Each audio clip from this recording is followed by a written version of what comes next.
ఇదిగో రాగి పిండి, రాగులది దోశ తయారీ విధానం చూస్తా. ఫస్ట్ నానబెట్టుకున్నది 1 గ్లాసు రాగులు, 1 గ్లాసు మినప్పప్పు,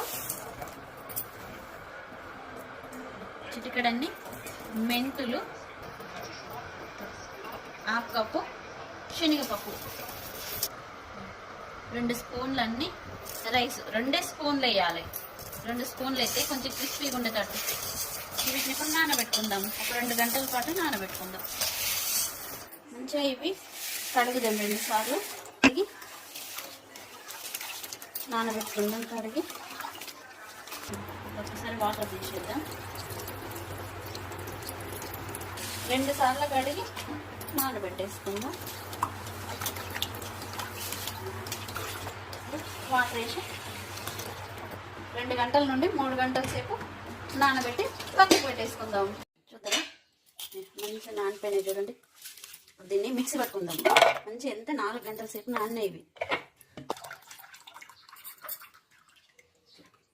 కొన్ని వాటర్ వేసి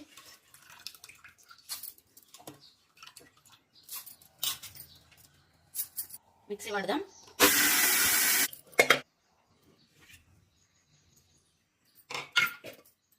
చూస్తుంటే ఎంత మంచిగా మెత్తగా అయిపోయింది. మెత్తగా అయింది. కొంచెం మూత పెట్టి పక్కన పెట్టుకుందాం.